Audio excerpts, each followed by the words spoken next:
Welcome to Lion Technical Hub. Lion Technical Hub में आपका स्वागत है। I am Lion sir, having 30 years of experience in industry, and today I am going to tell you about Metadyne generator,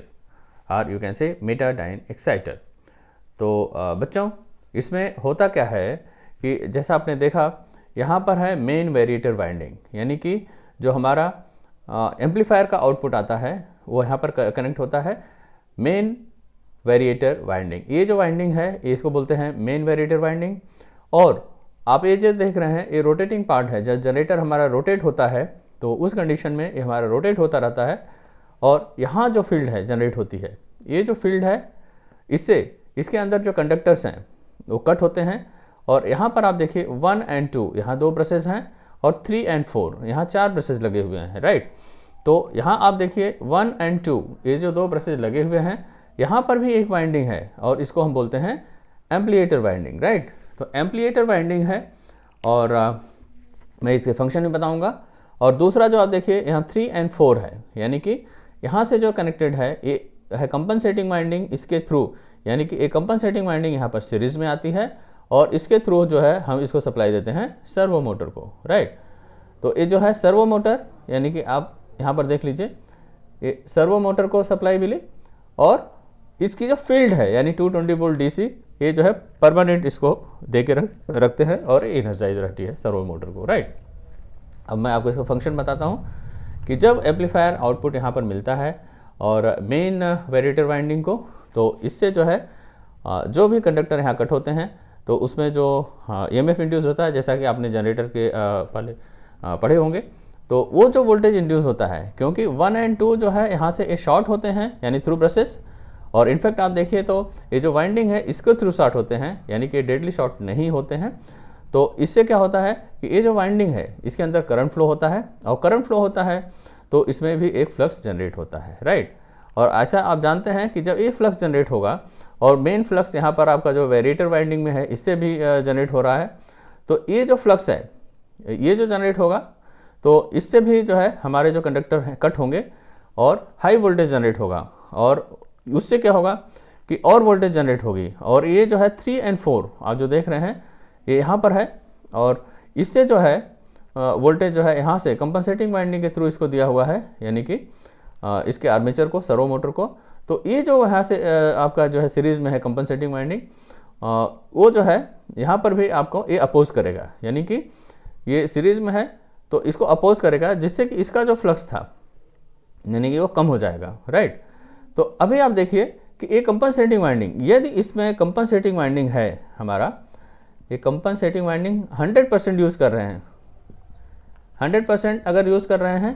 तो इसमें क्या होता है उस समय जो है हम इसको यूज़ करते हैं, जब 100% यूज़ करेंगे तो एक कांस्टेंट करंट, यानी कि आप यहाँ पर इसको देख सकते हैं कि उस समय क्या होता है, ये करंट एम्पलीफायर का काम करेगा। कंपनसेटिंग वाइंडिंग 100% है, यानी करंट एम्पलीफायर के रूप में काम करेगा, right,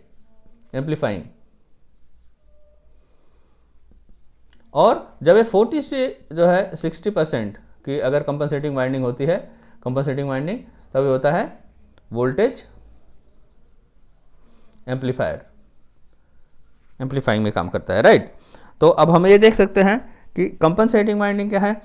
compensating winding basically connected in series with the Metadyne output and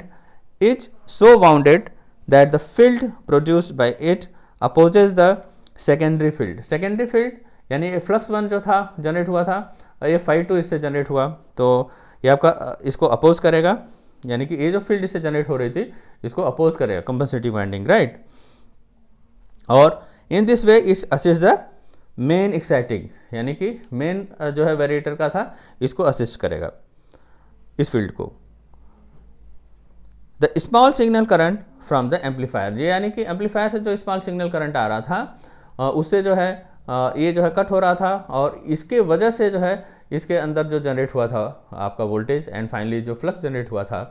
तो और इस फ्लक्स को इस क्योंकि ये रोटेट हो रहा है तो इससे जो है अगेन कंडक्टर कट हो रहा था, तो जो जनरेट हो रहा था अब ये कंपनसेटिंग वाइंडिंग उसको अपोज किया, राइट। तो ये डिपेंड करता है, यदि 100% हम कंपनसेटिंग वाइंडिंग यूज़ कर रहे हैं तो करंट एम्पलीफिकेशन के लिए जो है ये जनरेटर यूज़ में होगा, और यदि हम 40 से 60% का जो है हम इसका कंपनसेटिंग वाइंडिंग यूज़ कर रहे हैं, यानी कि इसके स्ट्रेंथ को कम कर देते हैं, तो उस समय वोल्टेज एम्पलीफायर का काम करता है। आपने देखा कि यहाँ पर एक ऑक्सिलरी वाइंडिंग है और एक स्विच के थ्रू कनेक्टेड है, यानी कि ऑक्सिलरी वाइंडिंग बेसिकली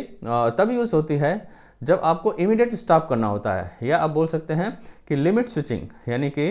जैसे अगर टर्रेट वगैरह की बात करेंगे आप, यानी जहाँ पर कुछ डायरेक्शन में आपको इमरजेंसी में आपको रुकना ही पड़ेगा क्योंकि इसका टॉर्क बहुत हाई होता है, तो वहाँ पर ये स्विच ऑन हो जाएगी और स्विच जो है बनते ही यहाँ पर जो फ्लक्स होगा, यानी कि जो जनरेट हो रहा था इसके थ्रू न्यूट्रलाइज हो जाएगा और अपोजिट जो है फ्लक्स मिलेगा और स्ट्रेट वे जो है आपका वहाँ पर ही मूवमेंट स्टॉप हो जाएगा, राइट। क्योंकि फील्ड इसको जो है कंटिन्यूस मिलती रहती है 220 वोल्ट डीसी, तो इसको हम जो छेड़ते नहीं हैं, ओनली आपका जो आर्मेचर करंट है, आर्मेचर वोल्टेज और करंट, उसको हम यहाँ पर कंट्रोल करते हैं, राइट। तो ये है आपका मेटाडाइन जनरेटर और सिंपल इसका ये प्रिंसिपल है और ये काफ़ी वाइडली यूज़ होता है आपके डिफेंस शिप्स वगैरह में, जो आपके टर्रेट्स वगैरह हैं, माउंटिंग्स है, उन सब के कंट्रोल के लिए। तो अब देख लीजिए काफ़ी इंपॉर्टेंट है।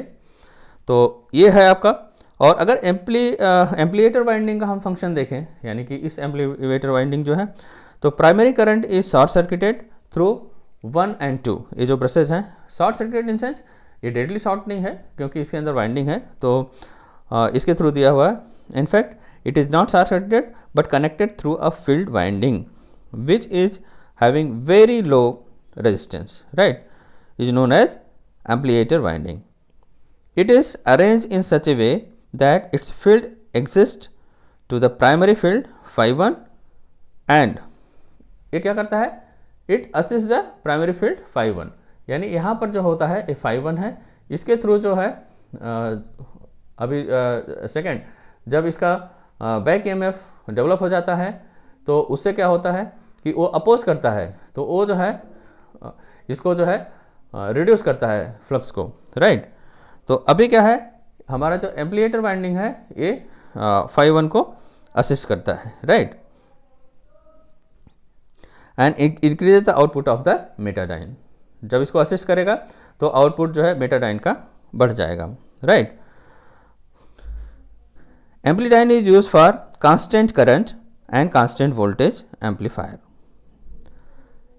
In Amplidyne, if the number of the compensating winding is 100%, then it will work as a current amplifier, and if the number of the compensating winding is 40 to 60%, it will act as a voltage amplifier, right. तो ये आपको important terms मैंने बता दिया है और इसके functions भी मैंने बता दिया है. तो important ये है कि आपको पूछा जा सकता है एग्जाम में कि Amplidyne को अगर हम current amplifying में यूज़ कर सकते हैं तो उसमें compensating winding की क्या जो है पोजिशन होती है, राइट, या हम कितने उसको टर्न्स यूज़ करेंगे, आप बोल सकते हैं कितने % उसको यूज़ करेंगे, राइट. और वोल्टेज एम्पलीफायर हम यूज़ करेंगे तो कैसे करेंगे, कांस्टेंट करंट एंड वोल्टेज कैसे मेंटेन करता है, उसके फंक्शन के बारे में भी आपसे पूछा जा सकता है कि आप डिस्क्राइब करें. तो मैं उम्मीद करता हूँ कि आपको जो है मेटाडाइन जनरेटर या एक्साइटर समझ में आ गया होगा, और अगर आपके समझ में आया तो आप लाइक कर दें, शेयर करें और चैनल को सब्सक्राइब कर लें. आपको लाइक करने से हमारा मनोबल बढ़ता है और इस तरह की वीडियोस बनाने में जो है आसानी होती है. मिलते हैं अगले वीडियो में. जय हिंद.